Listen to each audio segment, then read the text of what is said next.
Hello. Hi. The rest of the exec team are just finishing up their conversation, but I saw we had people waiting in the lobby, so I thought I should start letting people in.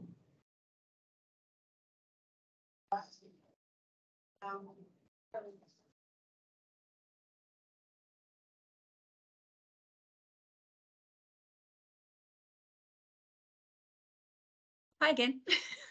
Hi.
Paulina, I always love seeing your house in the background and that beautiful ornate ceiling.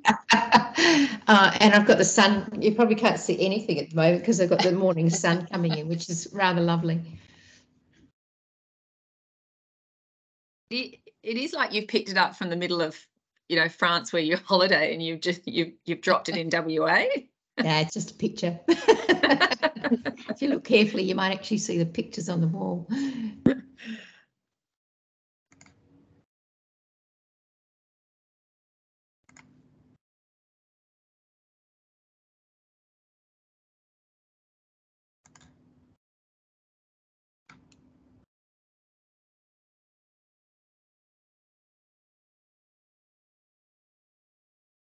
Nicole, you are recording. Yeah, I said it. I'm slowly working out Teams as a platform to present. So I worked out how to automatically record from the start. So for everyone online, this session is being the disclaimer. And Ross was trying to find another computer. He was having some technical noise issues. I think it's just a bit problematic in Barker. That's the joys of living in the country. True. And he still had a heater on, so go figure. And it's beautiful in Perth today.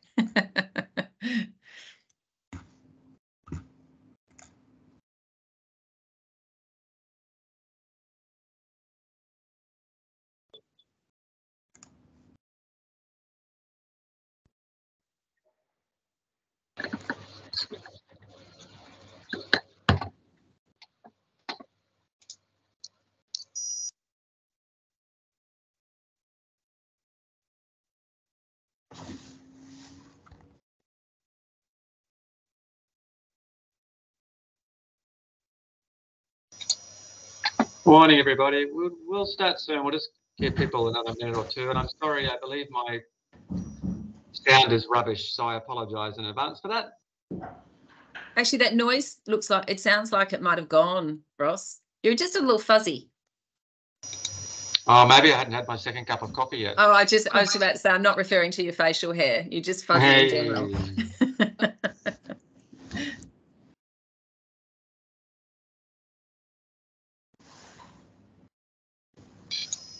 Now, Nick, am I going to be able to share my screen in a minute? Or do you have control? Should be able I to, definitely don't have control. Nicole has got control.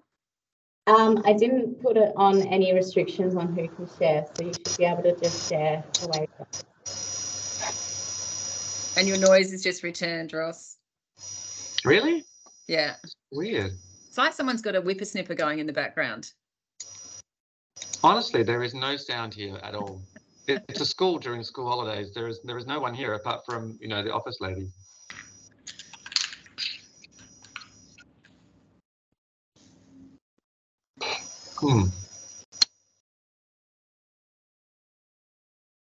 Can you see where you share it, Ross? Yeah, hang on. There we go. It's gotten more complicated.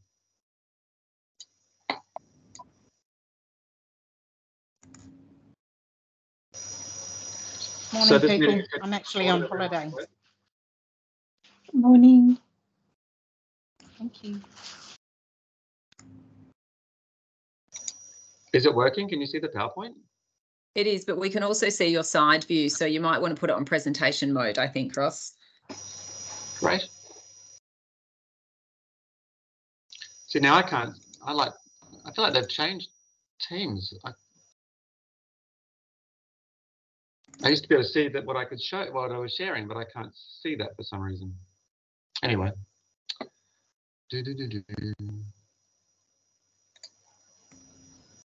That's better. Perfect. All right, should we crack on? Because I've got a lot to get through. And then I can turn my mic off and everyone can not have to worry about the whippersnipper noise. Morning, everybody. Thanks for being here today. My name is Ross, for those who don't know me.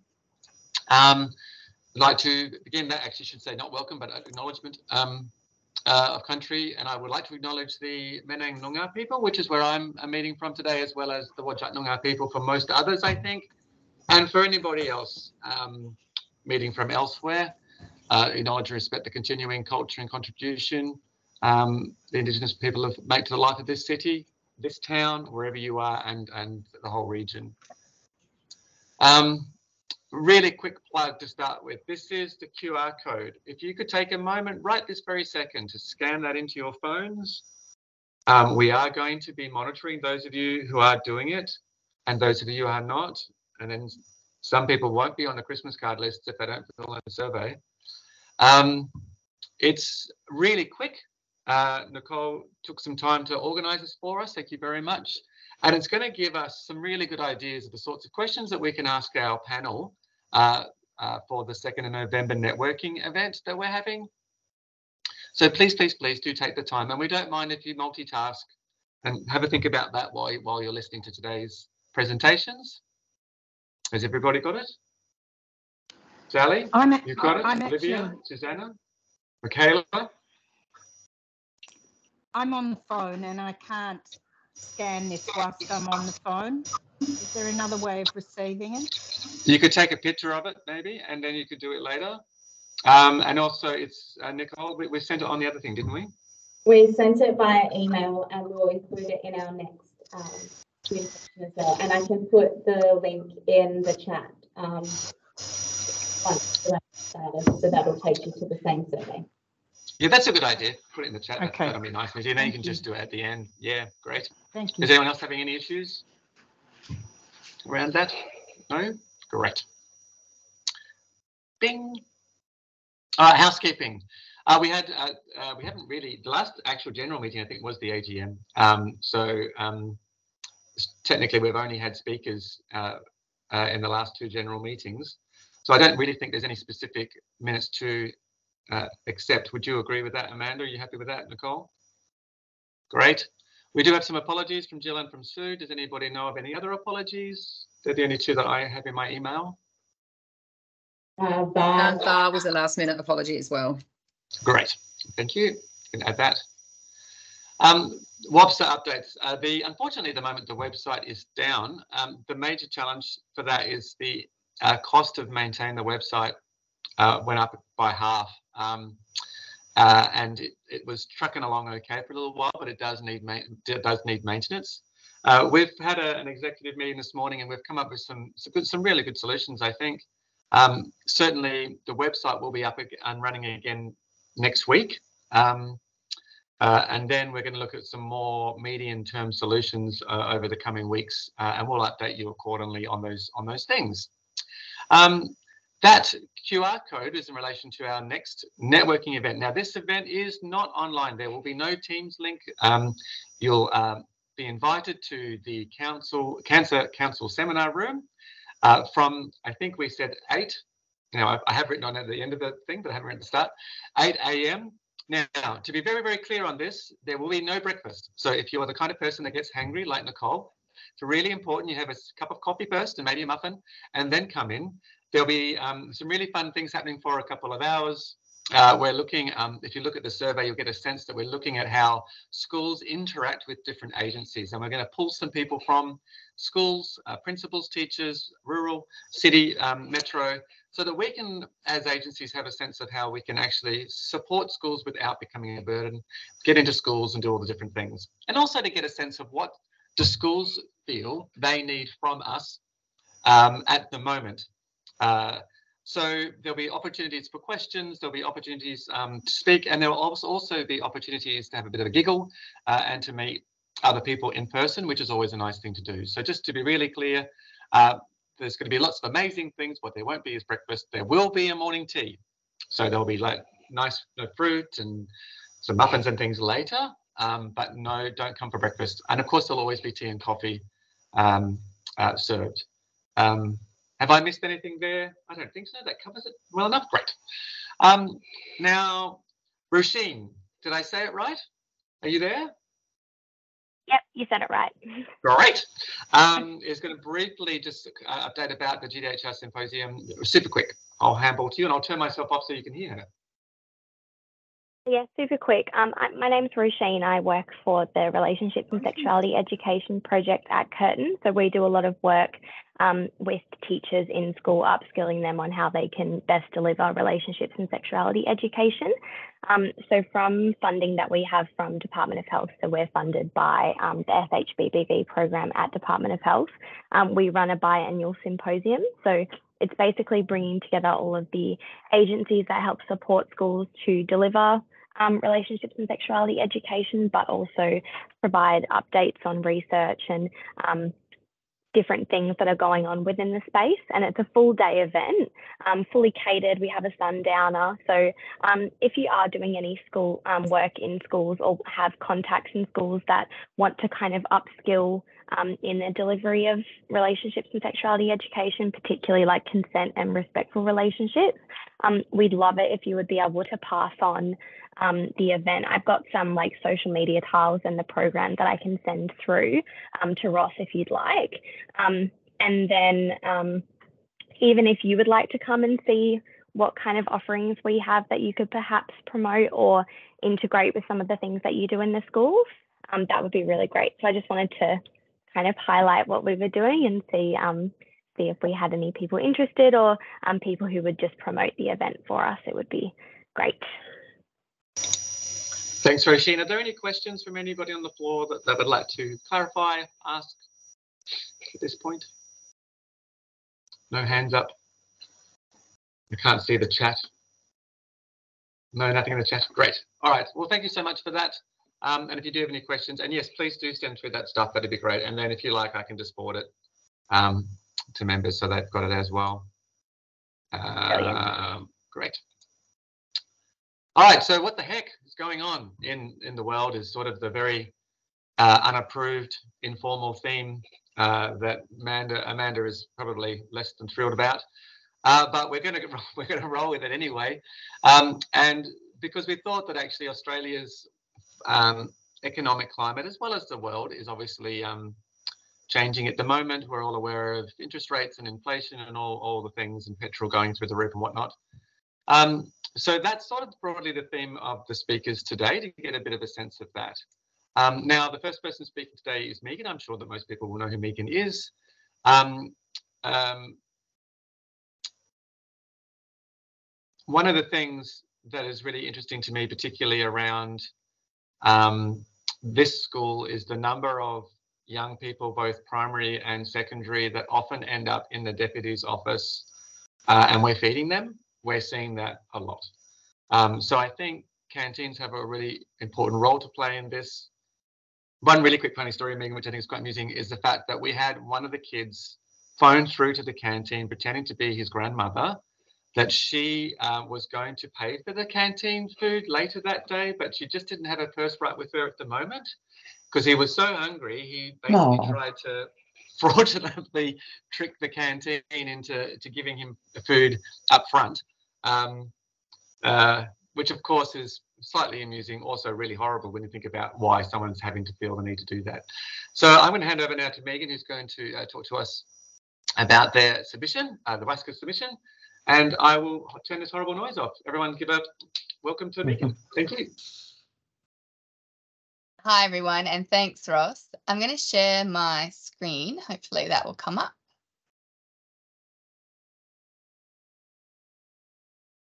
Great. So for those of you I don't know, my name's Megan Sauzier. I'm the CEO from the WA School Canteen Association.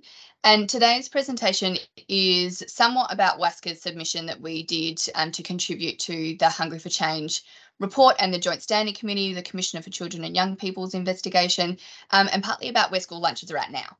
And I thought that you can all read the Hungry for Change report yourself. So I've just pulled out the really key things that relate specifically to school canteens, school lunches, and then I'm going to tell you a little bit about what's happening around the country. So in 2020 and 2023, the Commissioner for Children and Young People commissioned a committee to actually investigate what was the status of food insecurity in Western Australia, and specifically looking at children and young people, and for that reason schools were a big focus. So WAHPSA, along with many other people who are online today, did a written submission, and then the committee actually invited us to come to a public hearing as well, which was great because often it's my voice as the CEO, or we might have board members who are representing WAHPSA, but we actually invited other canteen staff to come as well to that joint standing, to that public hearing, which meant that the people on the committee could actually hear firsthand what it's like to be in a canteen and know that you've got hungry kids in front of you who don't have any money, and how is that actually managed in a school environment. What's the principal doing? What's the PNC doing? Or is it literally the canteen staff and volunteers who are reaching into their pockets, which is actually what's happening as well. So in general, I really encourage you to read the Hungry for Change report. And I was just talking to a colleague earlier today. It's a really interesting read, and it's heart-wrenching in times when you read some of the quotes from the kids. And there are some really good recommendations that I'm going to touch on a few of today. The overarching aim was to find ways to address food insecurity for children living in poverty, acknowledging that every child has the right to sufficient good food every day. There were a lot of terms of reference, and there were three main themes that the inquiry looked at: food relief programs, food literacy, and school lunch programs. And really the reason about why this was so important is because the physical problems of undernutrition and malnutrition can actually be exacerbated into other health areas, so mental health problems, social problems, and education disadvantage. Some of these figures, I know when Foodbank present, they've probably got some more detailed figures around food insecurity based on the schools that they work with as well. But around 17% of children in WA live with food insecurity. But that's likely to be underestimated because there's no standard measure that we're all using to actually address what that looks like. There's a lot of shame that goes with food insecurity as well. So people aren't often just talking about it. Family income, where you live, disadvantaged communities, and difficult home circumstances are all really challenging. And just being a child. So when you're a child, you don't have your own income stream. You don't have a car to go to the shops to buy food, even if you did have money to buy the food. So you're reliant on other people around you, whether it's your home environment or your school environment, to actually help you eat. There were 58 significant findings in the Hungry for Change report, and I've just pulled out a couple that really relate to what I'm talking about. A universal lunch program that embraces the concept of nutrition as an integral part of school education. So that nutrition piece is really important. So there are schools that are providing really nutritious foods. There are some schools that are providing some okay foods, and they would argue that some food is better than no food. A cheese and Vegemite sandwich can be really nutritious, but when that's the only thing you're eating, or the only thing you're consistently eating, there's a whole bunch of food groups and a whole bunch of nutrients that you're actually missing. With no parental co-payment, the cost is huge. So if it was a fully government provided free lunch food service to all government schools, keep in mind this is government, not Catholic and independent, you're looking in around 400 to 600 million each year. That's before we've even set it up. This is actually the ongoing cost, but there's a lot to do before that point. Parental co-payment is a really great idea. It's a really useful model, and it could be a successful model, but making sure that the right people are actually having subsidised lunches or free lunches is crucial to that. Primary producers could benefit from a school lunch program, which stipulate procurement of local produce. So we all, as health professionals and particularly as nutritionists, talk about seasonal produce, local produce, reducing food miles. All of those things could actually support a school lunch program. The Hungry for Change report includes 24 overarching recommendations, and just a few of them that relate again to school lunches really call on the Department of Education to take a leading role in identifying how many schools are actually using their own funds currently to provide food for students. They should take a lead role in establishing a pilot. They should investigate the potential of grant funding, and this was just one agency that was identified who are already running a program in the Northern Territory.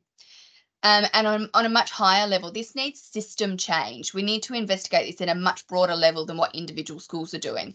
So they're calling for the Minister of Education to use the renewal of the National School Reform Agreement to put a school lunch program on the agenda, provision of a school lunch, particularly for disadvantaged students, to be included in WA's bilateral agreement with the Commonwealth, and the state government should apply a whole of government approach to considering a school lunch program model. So when you read this report, you can see that there's a top-down approach and also a bottom-up approach, that it requires everybody to be working towards these common goals. So for WA, we know that many schools have formal or informal policies and practices to ensure that children do not go hungry, but we haven't got a quantifiable data on this sort of thing. So in some instances, it's the school, and whether that's the school actually goes to the shops, buys some food, and then they put things in the staff room, that's one scenario. In other times, it's the principal going down to the canteen with a credit card and buying food that's then supplied by the canteen. Sometimes we've got canteen funds, or if it's a PNC fund run canteen, that they're actually putting money aside to help families that need it. In other situations, it's canteen staffs themselves or their volunteers who are reaching into their pockets because they know that they've got a hungry child standing in front of them. And other schools are using part of their school breakfast program supplies to allocate lunches as well. Across the country, there's lots happening.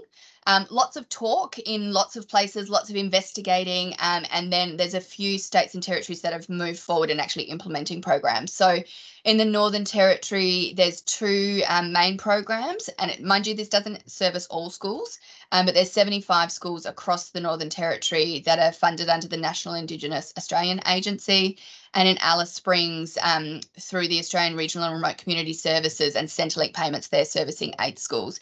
They're really well established and they do a really great job, but like I said, it doesn't reach everybody.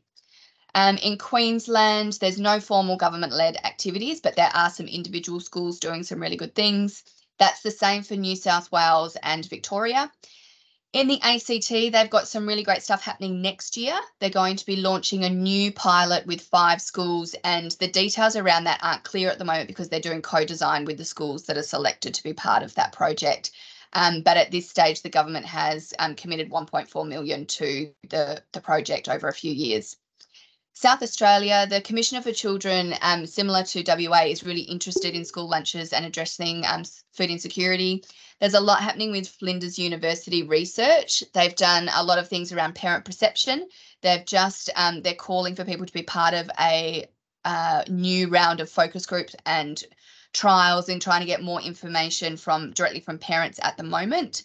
And they have looked at doing some potential pilots with some small individual schools, particularly one that was a large Catholic school that already gets food supplied by a local cafe, not an on-site canteen, and they're looking to do something there. So some really novel things happening, but it is at quite a small individual level in most places. Tasmania is the big one, and I'm going to go into a lot more detail about what Tassie are doing. They have a pilot project that's got 30 schools in it at the moment. Lots of funding allocated to that that's coming from Department of Communities, Department of Health, Department of Ed, as well as philanthropic funds. And then for WA, we have the Hungry for Change report, and WAHPSA's been working on what do we do here? Because Tassie's doing a really great job, but if we just look at the size of Tassie on my map compared to the size of WA, we can't just pick up their model as successful as it is and think that it's going to work here. It's just not quite that easy. So we've been doing an environmental scan, a literature review, having stakeholder meetings, and now we need to seek funding to actually progress that work and see how can we implement something in WA and what research needs to be done to make sure that we do that in a really successful and sustainable way. So for Tasmania, this project is coordinated by School Food Matters. They're formerly the School Canteen Association there. They started with 3 schools in an initial pilot. Given the success of that, they then expanded into 15 schools last year and another 15 schools this year. So they currently have that full 30 that they're supporting at the moment. The mode of delivery varies. There's a centralised model where the food is actually prepared by Loaves and Fishes. That's formerly Second Bite in Tasmania. It's delivered to the school, it's reheated and plated with a side dish. So just looking at the example here, this veggie slice was made by Loaves and Fishes. This side dish, which is a salad, a quinoa salad, was prepared on site at the school. The kids are responsible in most schools for setting the table to sit down and eat. That's part of a requirement of the program. You need to sit down all together and eat using knives and forks and plates. The other option is that school lunches could actually be prepared on site by the school. So in most cases, it's the school canteen, and they get the ingredients supplied and then they make the same recipe that would be delivered otherwise. The school gets to decide how they're going to implement it, which model suits them better. They also decide how many days a week and how many kids will be involved in the project. When they're choosing the kids, they don't go, I want you, you, and you, because that would be stigmatizing certain children and singling them out. They either do one class, 1 year group, or in some schools, they've been able to do the whole school when it's a small school. And there's a mix of primary and high. It's predominantly primary, but there are some high schools and a few district high schools as well. They have an interim report based on the 15 schools in last year's, and you can see the effect is huge. So 78,000 meals that they were able to produce and actually deliver to the kids. Interestingly, Tassie has a really high focus on sustainable process and sustainable living and sustainable farming. They have a lot of local producers who were willing to participate in the program, and Loaves and Fishes already had a number of those connections. They were aiming for a 50% using Tassie produce, and they actually exceeded that last year. So they hit 75% of their produce was from Tasmania. Parents and staff witnessed a positive attitude. Kids were willing to try unfamiliar foods, which is often that peer influence when all the kids are eating the same thing. There was a positive flow-on effect at home. So they're actually willing to sit down and eat because that's what you learn at school. That's what you do. You sit down as a group at your long table at school, and then at home we do it as well. But students wanted more variety and more say in the food provided. Most parents indicated they were willing to pay for lunches at around $3 and would really like a discount if they had more than one child. But some of the challenges that they faced last year, and it's continued this year, is some of the parents are still packing lunches just in case their child doesn't like what's provided. However, 75% of the kids were still eating the food. So that's a parent perception, not necessarily what the children were thinking. Allocated space for eating. So I mentioned they need to have an area where they all sit down, staffing, suitable equipment, and food allergies and intolerances. So there's a big difference between a food allergy and an intolerance, and we need to cater for all of that. This is an example of their menu for last term. So huge variety. They did seek feedback from the kids when they were setting this up, and most of the kids are really satisfied with the variety and that they get just the one meal each day or each day of the week that they're participating in it. And they also cater for vegetarians, so as a standard option. And then the allergy issue is a little bit more complicated. So do we need school meals in Australia? I would argue yes. However, there's a really great discussion paper from Flinders University, and I'm sure WAHPSA can send around the link to that. They had 4 main considerations around feasibility, acceptability, sustainability, and governance, which are really valid. They see the benefits being nutrition, food security, reducing parental burden, school attendance and performance, food packaging, waste, and job creation. So that school attendance and performance, anecdotally in Tasmania, they know that they're having a positive impact on that. So that's a really good sign so far. However, the challenges are around family disempowerment. Some people want to feed their own child. They want to pack their lunchbox. They've got the capacity and the skills to be able to do that. So you don't want to take that away from them, or you've just got to balance that need. Staff requirements, food quality and variety, meal and facility costs, and how the model will be accessed. So I mentioned that really early on. So if you've got a government subsidy, that's great, but how do you make sure it's getting the right people are accessing that? But I would argue there's some additional challenges, particularly when we look at WA.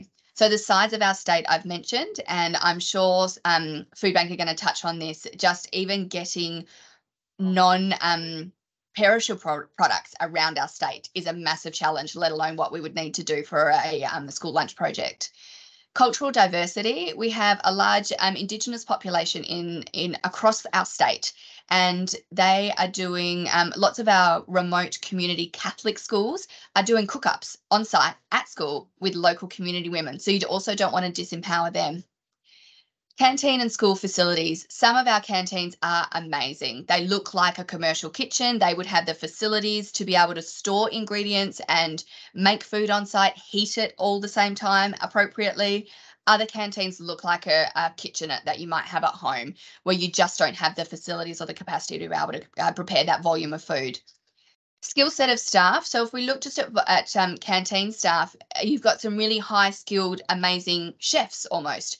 And then you've got other canteens that are fully volunteer run by a couple of parents who are just helping out, who don't necessarily have those high level cooking skills. And competing priorities in schools. We know that healthy kids, well-fed kids learn better, but there's so many things that go on in schools. And I think the meeting that Ross talked about, the next meeting for WAHPSA and the event talking about those priorities and how do you get your message in and how do you get your item on the top of the agenda and how do we all do that together? These are just some quotes. The blue ones are all from the Hungry for Change report. This is what we're trying to overcome. So we don't want kids thinking that they're a little bit poor and they need to get food from the front office. We don't want their stomachs to hurt. We don't want them to lose concentration in class because they haven't been able to eat. And as one principal at the bottom there said, it's a no-brainer. Hungry kids can't learn. So they're all about providing food for their children. The purple box is a teacher who presented at a national meeting earlier this year in Tasmania who's taken on the school lunch project. And they had some, they did the project, they're doing that one day a week. They also have a canteen a couple of days a week and they changed the menu in their canteen. They have a real focus on health. And to start with, they got a little bit of a backlash from the parents. And what they did was, well, we want to be aspirational in our health outcomes for our students. And that stopped the arguments. It stopped all this treat mentality that good tasting food that's also healthy for us is a good thing for everybody.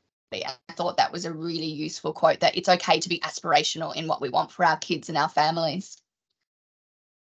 That's it in a nutshell. So I think I've reached my time. I'm happy to take any questions or comments. I really encourage you to read that Hungry for Change report, even if you skim through it. If you want to talk more about school lunches and what we're thinking for WA, please reach out to me. I'm happy to have a conversation. And Julie and Kirsty at School Food Matters in Tasmania are also really happy to talk to you about their pilot. Thank you. Thank you, Megan. Are there any questions?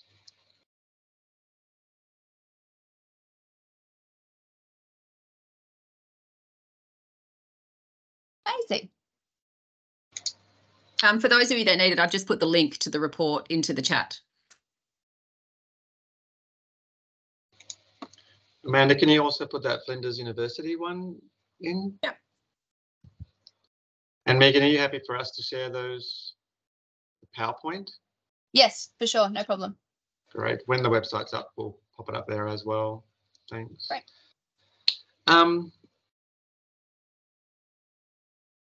I thought, I actually had a couple of questions. Can I just, before you go on, Ross, that Yep. link doesn't seem to be working, Amanda. Can you just check that that's Sure. not my technology that's not working?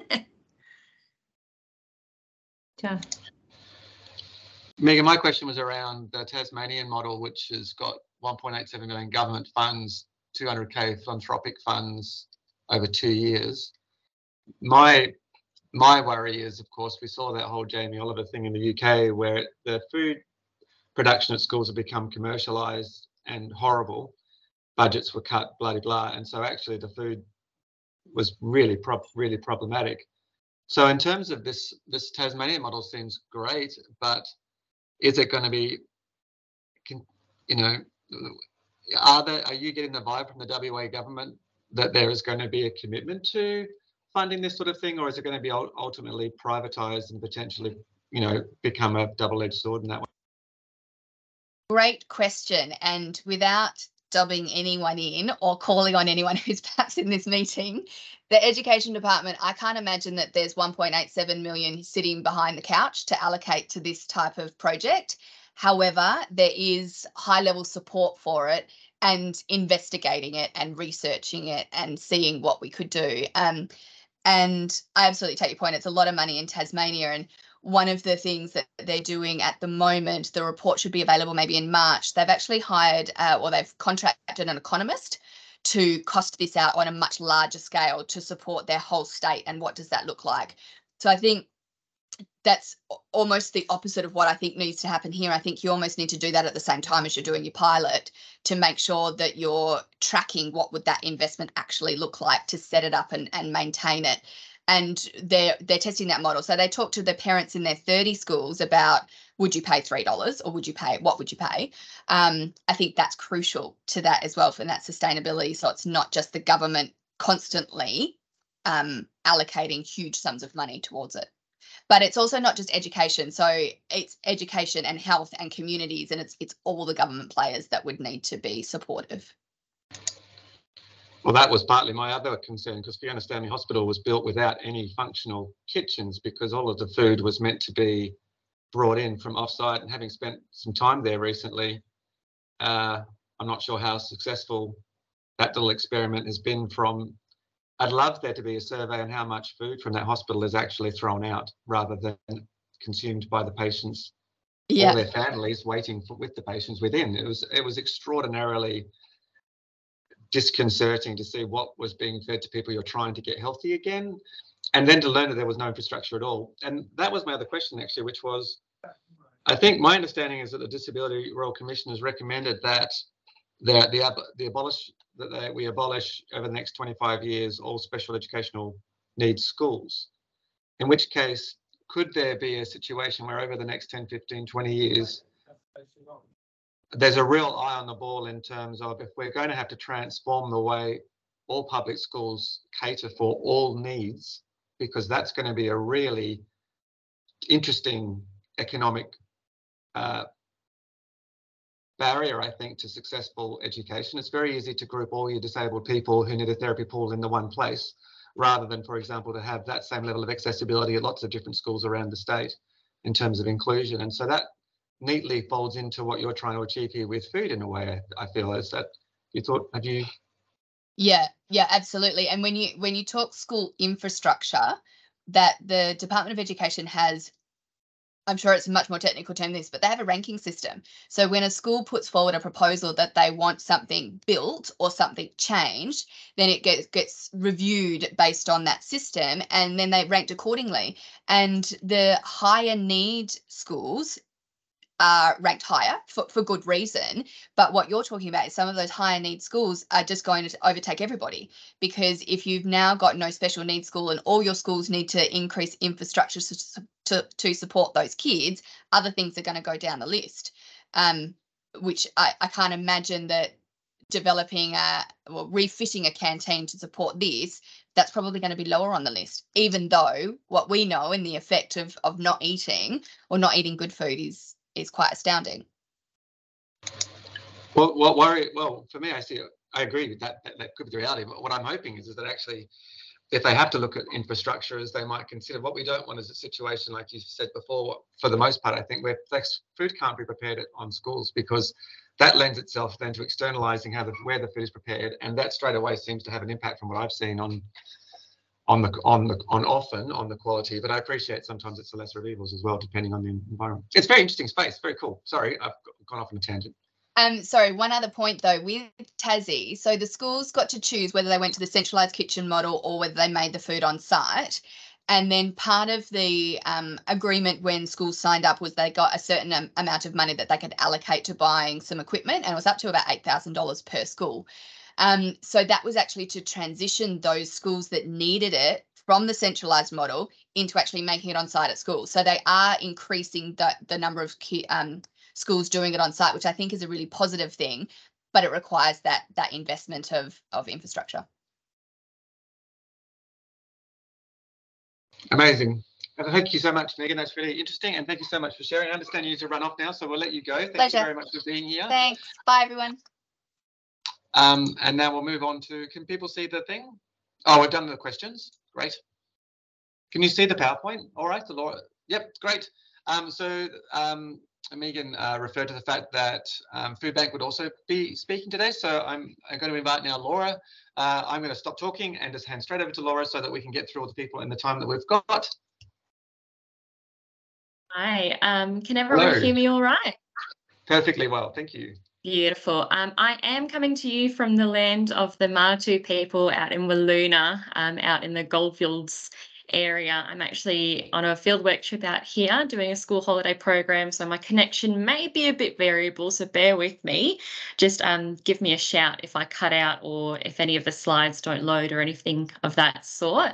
But I might also be labelled as Sky Lombardi because I've had to borrow my colleague's laptop as well this week. It's a week of flexibility for me, but I have got a presentation on behalf of Food Bank WA for the school breakfast program and some other initiatives that we're doing as well. So can everyone see my slideshow? Big purple screen. Lovely. Yep. Beautiful. You're not on presentation mode, Laura, so you might want to just... So are you able to see notes or just the full slide? Notes, as well as all your side slides. Ah, lovely. Okay, I'm not too sure why that's happening. Just bear with me a second. Let's try. I might just have to do the screen share and go that way, and then we can all see what I see. All right, how's that? Can anyone see notes or just the slides? It's perfect. Perfect. Beautiful, excellent. Okay, so like I said, I'm Laura. I come from Food Bank WA. I'm a public health nutritionist. I've been working in the school breakfast and nutrition education programs for about 3.5 years now. In that time, I've had a really diverse experience. And as I said today, I'm out in Wiluna, where the experience of food insecurity is pretty prominent and very visible. So I'll speak a tiny bit about what my experience has been firsthand, seeing it, working with people in the community who are obviously going through what the Hungry for Change report is centred on. So I'm coming from the land of the Martu people. Here we have a little short on Food Bank WA. So if you're not familiar with Food Bank WA, we are the state's largest food relief agency. We have operations based mainly in Perth, but then we have branches in Geraldton, Kalgoorlie, Albany, Bunbury, Perth, and Peel. Have I missed one?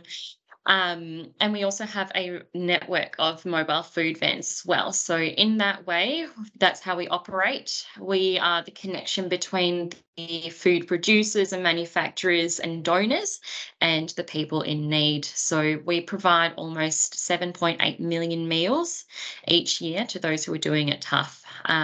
Alongside food provision, we have obviously those partner relationship building with the food producers and manufacturers and relationships with charitable foundations and agencies who do also provide food to those people in need with local food pantries. We have a suite of nutrition education and cooking programs which we provide for people who are experiencing food insecurity or at risk of food insecurity to help build their food literacy. And then we have that network of where food is provided from, our branches, our mobile food vans and our partners. A little insight into the experience of food insecurity. So our report, there we go, from 2021. Or was it 2022? Sorry, move the little window. 2022, 1 in 3 households have experienced food insecurity in the last 12 months.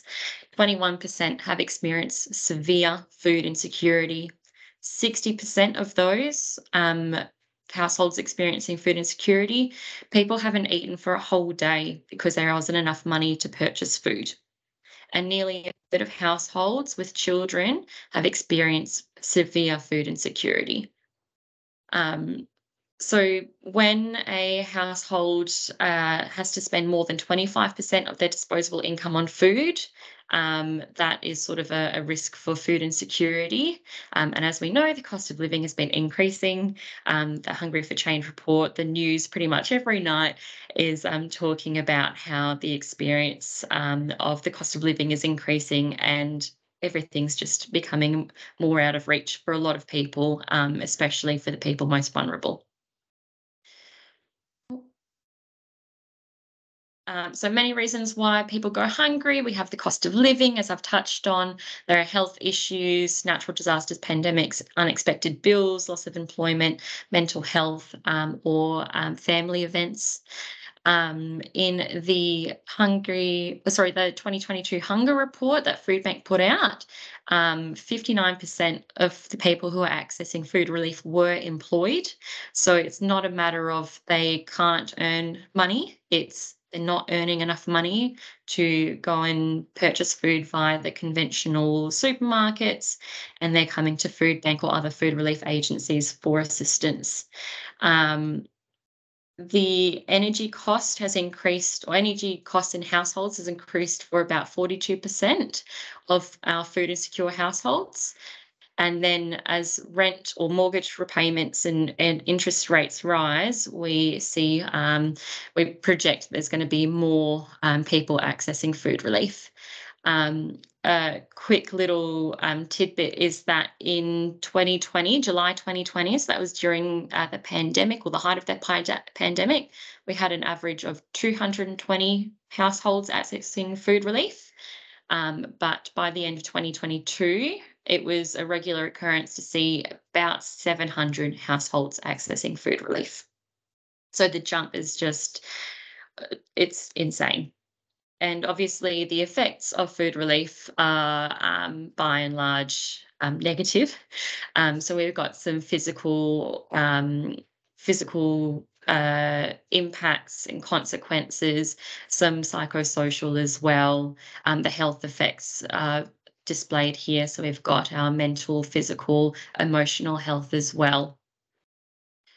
And people can be from any demographic really at risk of food insecurity. It is a whole range of people. It could be elderly, people without homes, people who have jobs, as we said before, but their income isn't enough to actually keep up with the cost of living and rent increases or housing increases. It could be any number of reasons. But the subsection of people who are experiencing food insecurity are children. So 116,000 children is the number that we have reported on the experience food insecurity and in need of food relief. So more than 1 in 5 children experience food insecurity. And so of that 1 in 5 children, 22% go a whole day without eating fresh foods, 18% go to school without eating breakfast, and in that household, 36% of parents skip a meal so that a child can eat. Now, those stats are from 2018. Those stats have definitely changed, and they've changed for the worse. They've definitely increased.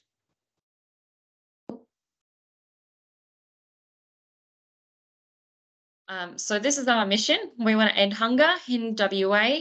Australia is often touted as the rich country or the lucky country, and in a first world or a developed country like Australia, it is really a shame that this newest report, the Hungry for Change report, has come out, and it doesn't seem to be as if the problem is improving at the rate at which we want it to. There's always going to be food insecurity, but the amount of food insecurity in the community isn't subsiding. If anything, it has gotten worse. The Hungry for Change report, Megan spoke about it earlier, but it had a number of findings. Findings 2 to 4 spoke on the experience of food insecurity among children and young people, so the experience of food insecurity. Findings 5 to 13 spoke about existing food relief programs like here at Foodbank WA and food literacy programs which operate in WA. It does mention school breakfast program directly, and it does mention to our previous Food Sensations for Schools food literacy program, which ceased in December of last year, December 2022. But I'm going to talk about a little bit more about what we are currently doing, what are the challenges we're facing, some of the operational considerations for the school breakfast program, and then beyond food provision, what Foodbank are working on too. I did want to read out a quote from our Nutrition and Food Security Manager at the time of the publication, Dr. Rosalind Gillia. She provided a quote that is published in this Joint Standing Committee, the report, Hungry for Change report. And she very poignantly put it, "You can provide all the food relief you like, but if you don't teach children and adults how to choose, prepare, cook, and share a meal, they cannot move beyond it." So we want to look at the sustainability beyond just food provision. Food provision is the immediate relief that we can provide, but what can we do beyond that? In terms of what the report has highlighted is that we've got, and what we're seeing as well in operations sense here at Foodbank, we've got increased registrations to the school breakfast program every year, new schools joining on, which indicates there's a bit of a need creep.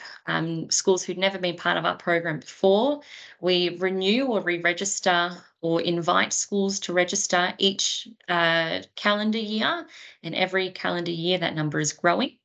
I'll just see. There we go. So the program started with 17 schools back in 2001 when they reached out to Foodbank directly and asked to trial a school breakfast program at their schools because they noticed that students were coming to school without having eaten. And since then, it's just grown. When I first started working at Foodbank in 2020, the number of registered schools was 475. Last year, we finished on 501 schools. So that's a growth of, just about 30 schools or 26 schools in 2 years. And so far in 2023, so we finished last year with 501 schools. So far in 2023, without having the final count, we have 521 schools accessing the school breakfast program. So this is really indicative of the growing food insecurity within the WA community and reliance on schools to be the access point for food provision to relieve food insecurity amongst school children and their families as well. And the food relief that Foodbank provide through their normal operations and through school breakfast can fix the immediate problems. But as that quote from Rosalind put, we need the food literacy as well. The food literacy programs which help promote the sustainability of what we're trying to do, which help healthy eating behaviours be sustained beyond just the food provision. So they can select appropriate foods, they can prepare appropriate foods that are going to be conducive for their health and nutrition. So as I said before, Foodbank, we have our big base in Perth. We have our regional branches across the state as far north as Geraldton, but then that leaves quite a few regions, the Gascoyne, Pilbara, Kimberley, that we don't reach into as well. We have our mobile food bank network, so that's a series of vans who are stocked up in the mornings at some of our branches, and then go and set up shop at a number of locations through the day, which is a great initiative for people who don't have reliable access to transport, so they can still access food relief. We have our community kitchen where we reduce our food waste, and I think some small percentage, like 4% of the food that comes through food bank actually ends up in landfill. And a big part of that food saving comes through the community kitchen, where we repurpose food that's going to be otherwise thrown out. We have our school breakfast program, which I'll touch on in a second, and we have emergency responses to natural disasters. So we'll focus now on school breakfast program and what we're currently doing in relation to WA schools. So as I said before, the breakfast program started in 2001 when schools approached Food Bank themselves and said, we have seen children coming to school without having breakfast. We know that a child can't learn at their best and get the academic outcomes they want if they're hungry. So for that reason, the school breakfast program was born, and it's continued ever since. And we provide schools with access to free breakfast foods to support healthy eating among students for better health and educational outcomes. So from evaluation we've collected over the years, the provision of breakfast through schools helps to increase students' ability to focus, reduces disruptive classroom behaviours as well, so a better harmony within the classroom. It provides a smoother transition from the home space to the learning space, helps students and staff and families to build relationships from one side of the school community to the other. It helps encourage attendance as well, and most importantly, it does satisfy hunger. We go. So the mechanics of the program. So if you're not already familiar, or if you are, just bear with me because you probably already know this. We distribute our food through our network of, as I said, 521 schools as of yesterday. So the foods that we provide are mainly our non-perishable foods. So we've got UHT milk, we've got Vegemite, tinned foods and cereals. And then for schools who are located in remote areas, we also have the option of UHT unsweetened juice, just because we recognise that the consumption of fruit and vegetables can be quite hard in remote areas. So this can help supplement the intake of vitamins and minerals among students who might otherwise not get the chance to have that. So those are our core products. And then we also have a secondary range, which is where schools who can come into a branch, they can collect bread, yogurt, fruit and veg, if it's available as well. So our condition to being part of the school breakfast program is you need to provide breakfast at least once a week, and that can be in whichever method suits the school best. So it could be a formal sit-down club, similar to what the lunch program was doing as well, where we all sit in, all grab a plate, knife, fork, sit down, eat together around a shared table, and every child knows, oh, it's in the library at 7 a.m. or 8 a.m. Or it could be a discrete model where the food is given out as needs, and the students know, go see Mrs. Brown if you need something to eat, or go to this room at this time and you can go and get some food there. Our distribution of the food varies depending on where a school is located. So as you can see by these numbers, about half of our schools, over half of our schools are in the metro or regional areas, meaning that they are responsible for coming into a branch, collecting their food, and then taking it back to their school to then run their breakfast club, again, at least once a week, providing that food to students. Or we've got almost 40% of our schools are supplied by a pallet of food each term. And that is because we recognise that the burden of schools to come and travel over an hour, 4 hours, 6 hours to any branch is unreasonable. So we will send it to them instead. And we did, the provision of non-perishable food, that range is really limited because of a few factors, but we also just cannot afford to send out perishable fresh food to different schools across the state. We are able to run a fruit van, which operates each school week and provides 75 metro schools in the Perth area with 10 kilos of fruit each week. So that's how we distribute the food. But then we also recognise our shortfalls or learnings or what we are up against as well. So the challenges for the school breakfast program can be summarised into 5 categories: the environment, food supply, access and transport, school capacity, and individuals' access. So regarding the environment, I use the phrase, or we use the phrase, the tyranny of distance. Trying to get food a long way is it takes a lot of logistics and planning. There's non-perishable food which will travel well, but that means that the cost of a refrigerated truck is prohibitive. We can't send fresh food everywhere. If there's a natural disaster, for example, the Kimberley flooding that happened earlier this year, then we've also got to account for that. So the environment is one of our large challenges.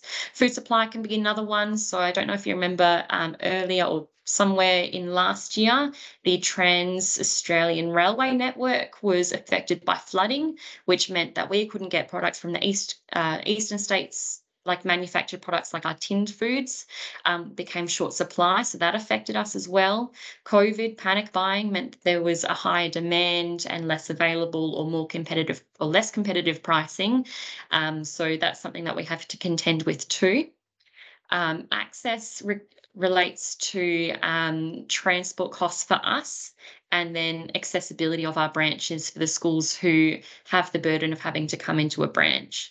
And then that feeds into one of the challenges of capacity for normally most schools won't have a paid role that have it's not in their job description to run the school breakfast program, or to help with the, however many hours per week it takes to run the school breakfast program at their school, to set it up, to oversee the eating, to make sure it's all cleaned up, to make sure the food is stored properly, to make sure the food is kept safe.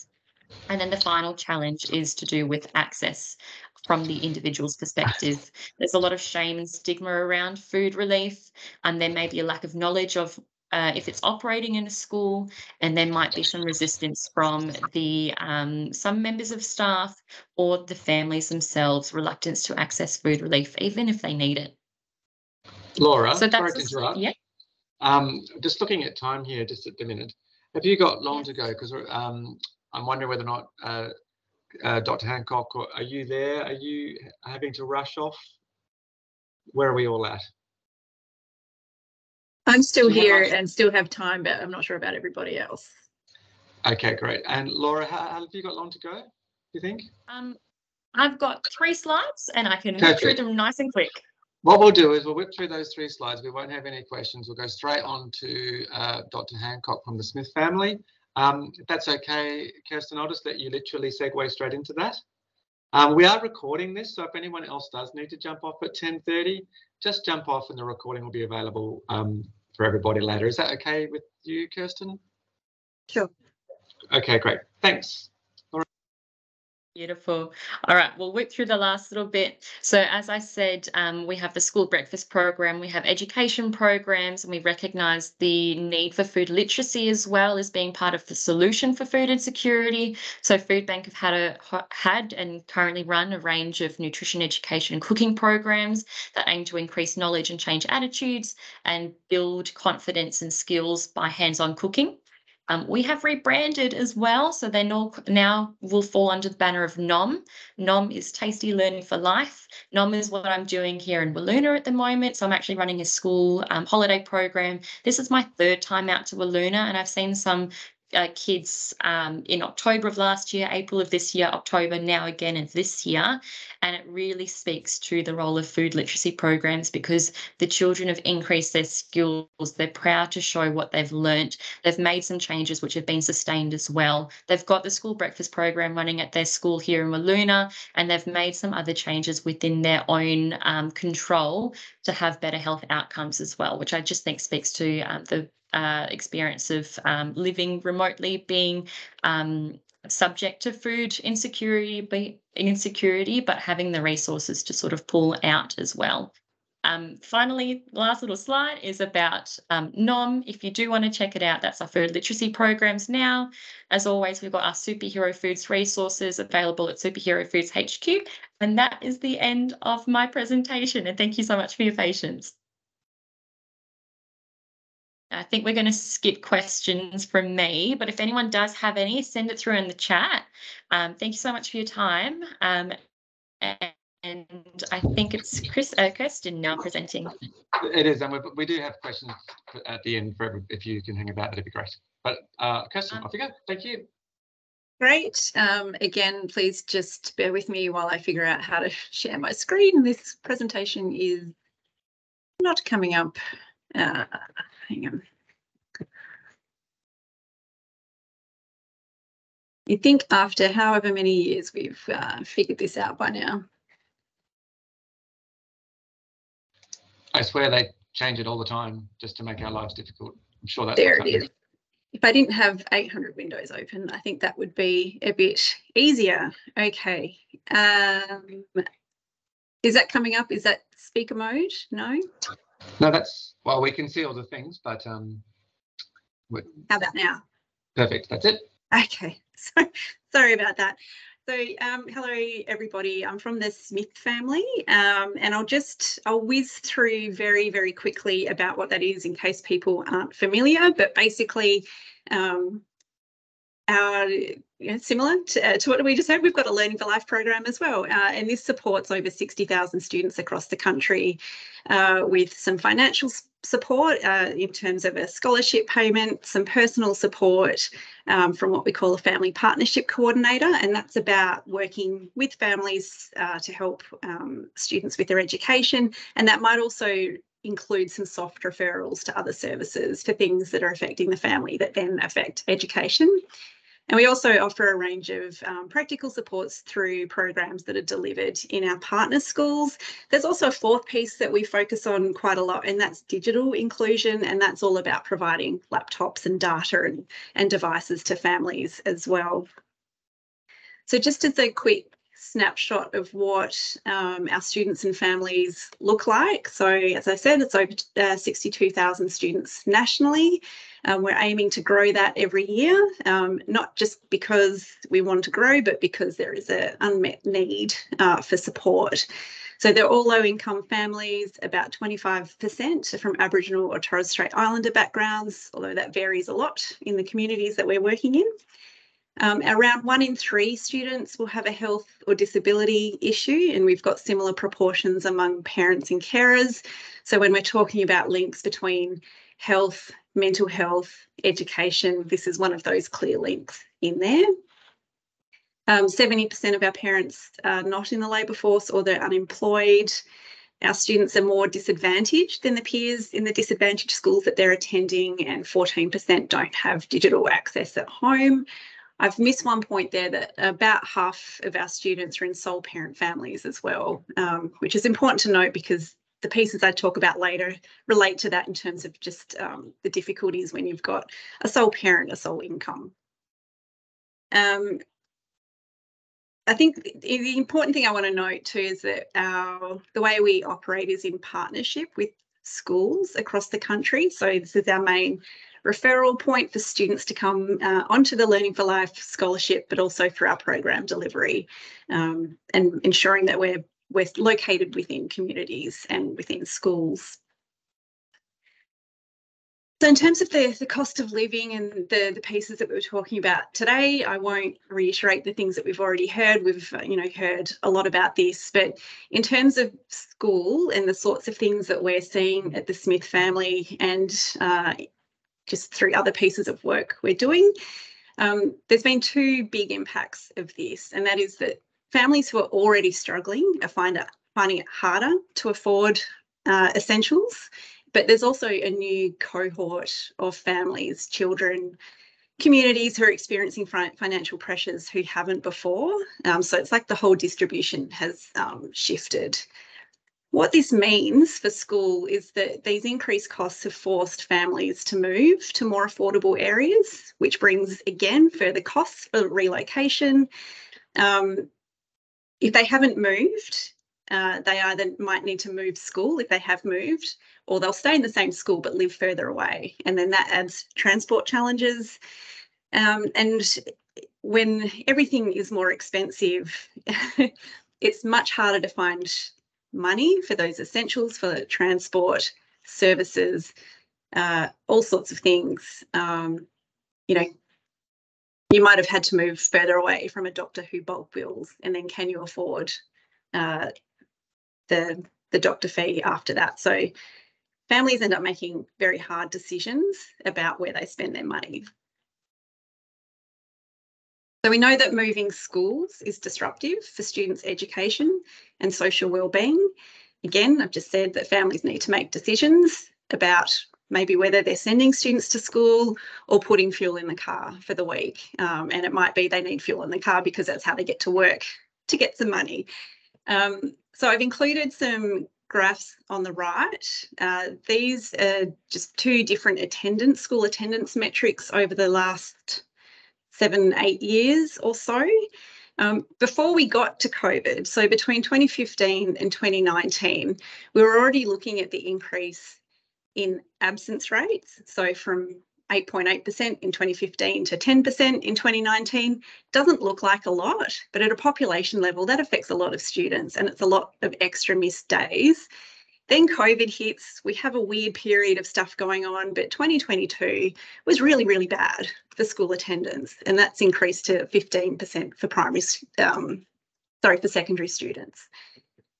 On the flip side, if we look at students who are missing at least 10% of school days, which is kind of one of these cut point measures that we look at a lot, that doubled between 2021 and 2022. So there's a lot more students who are missing, higher proportions of school. 15%, again, that doesn't sound like much, but for a secondary student, that means the average secondary student is missing 6 weeks of school a year. So that's just attendance, but it has flow-on effects to the other things that we've been talking about today. So, if you're delivering programs within schools and students aren't there, that's a challenge. Things like breakfast clubs, lunches, all of those things, I think there's good evidence that they encourage attendance, but we've also heard from some families that they find that stigmatising.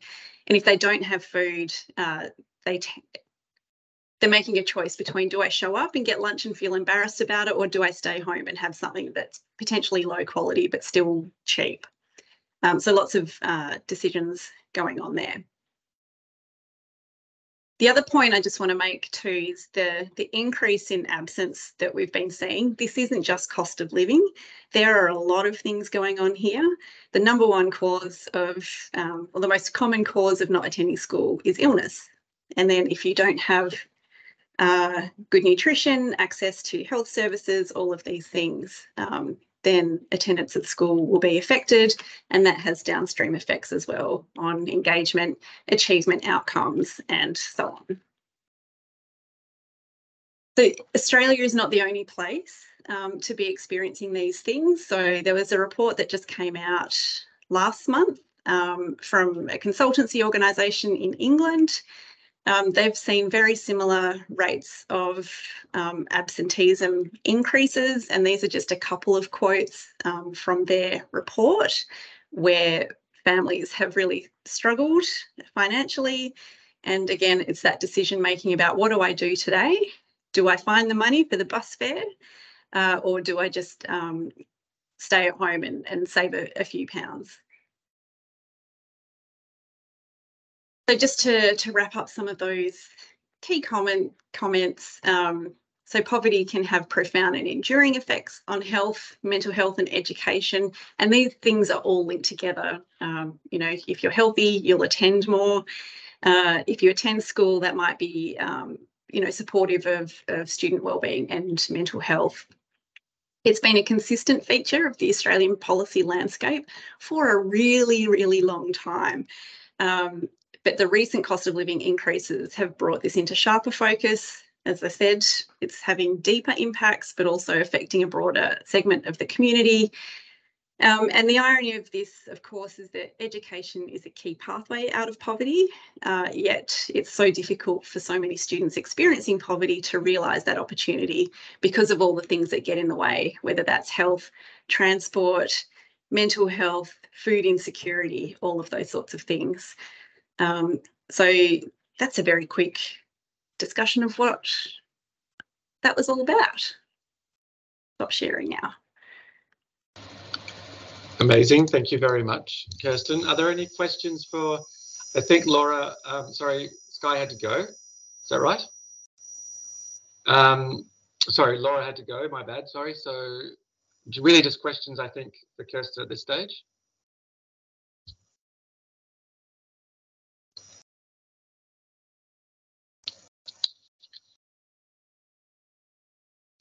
Nobody? Kirsten, it's Amanda from the WA School Canteen Association. Obviously, the demand for your services has increased. It's a bit like with Food Bank as well. So is the Smith family still in a position to be able to offer that support, or are you also scrambling to try and be better resourced? Yes. Yes is the answer. So, I mean, we've always understood that there are students that we're not reaching. And so as part of our most recent 5-year strategy, our ambition is to get to 100,000 students. So we've got the things in place to try and reach that in terms of our fundraising, all of the business supports we need to support the kind of assistance we provide. And that's what we're certainly reaching for, is to create, to get to all those families that we would like to reach but haven't been able to. Do schools reach out to you, or are you engaging with schools to see if you can provide support, or do schools reach out to you that way?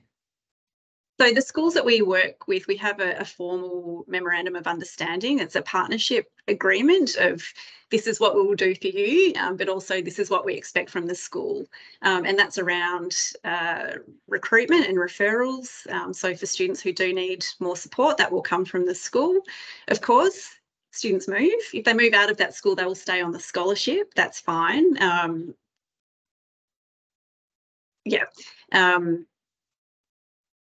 So the agreement, obviously the partnership is really important. Yes, it is. So in terms of that expansion that I talked about and trying to grow that reach, a lot of that is going deeper within those communities we're already working in and deeper within those schools.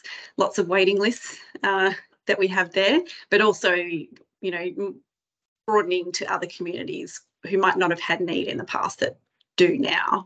I think in relation to the expansion in schools that Food Bank has seen over those years, that really fast growth, I think that just goes to show it's not, you don't just have these pockets where it's all located. It's really, there's, some communities where are dealing with that a lot, but you also get students who are sort of, scattered around in other communities as well who also need support. Thanks, great presentation, thank you.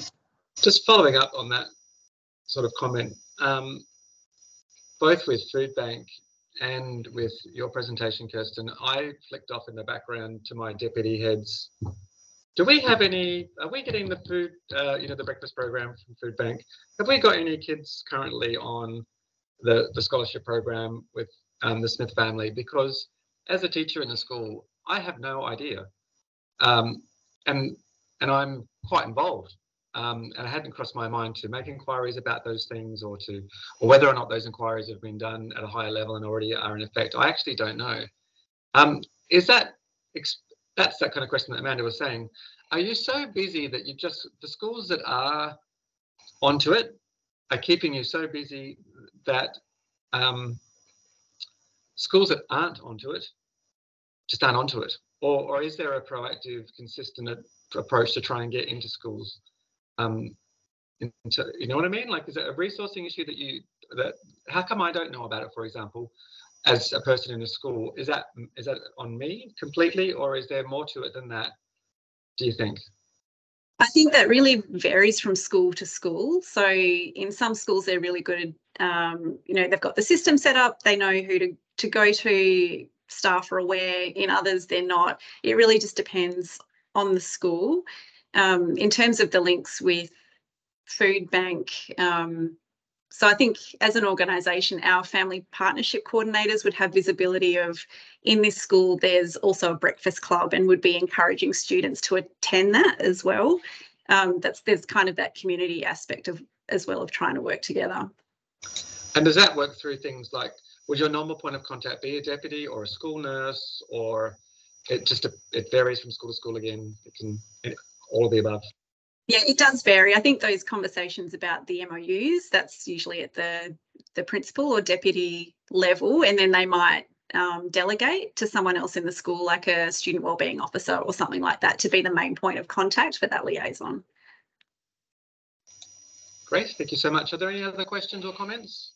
I thought I'd ask one on behalf of some of the schools that, I mean, Ross, you've alluded to it already, but Kirsten, we, as a health promoting schools network, we often do get schools as part of our network as well. So if they are noticing a little bit more poverty within their school community, like you've mentioned, you do have your schools that you already work with, but is there that opportunity for new schools to reach out to you and look at exploring that path of signing up and creating that MOU to work with you guys? Is there that capacity there? So like if anyone's listening to this presentation is like, oh my gosh, this sounds like a great program and we've got some students that could really benefit from this. Is there that opportunity if they got in touch with the Smith family? I think there's always room for a conversation. I think what I would say is that we try to remain within communities. So there might be another school within a community we're already in that's experiencing those sorts of things. They might be higher priority than other communities where we're not located. That's just a logistics and resources issue. That's not to say it would never happen. You know, we are trying to do that growth, but we'll also, if we're looking at a new community, we'll do a lot of analysis of the need in that community, the number of schools, the number of students, where we can also get support from local businesses and organisations to help us deliver what we deliver in a more, you know, holistic way. Okay, great. Awesome. That's helpful, and I think that could potentially, if you do start getting like more and more requests from the same area, that would help with that evidence of need. Great. Are there any other questions or comments? No? In that case, I'd like to just thank Megan, Laura and Kirsten for their presentations today. That was really informative and interesting. At Mount Barker here, we have the thing, together we strive, but I sort of feel like it should have been together we thrive. It would encompass, more of a sense of well-being, I think. And I really love the idea that for all of these things, I think these are what the heck challenging times, but we need to remain in our each discrete areas of health, promotion, aspirational. I really like that idea. So I leave you now to go and be aspirational in your own workplaces and in your own homes. And thanks so much for all being here today. And hopefully we'll see you all in person on the 2nd of November for the networking event, which starts at, 8 until 10 a.m. at the Cancer Council Seminar Room. So we'll see you all there. Thanks, Ross. Thanks, everyone. See you later. See you. Bye. Oh, Kirsten, before you go, Nick, can you ask Kirsten if she's happy for us to share those slides as well? Yeah, sure. I'll send her an email. Amazing. Great. Thanks, everybody. See you later.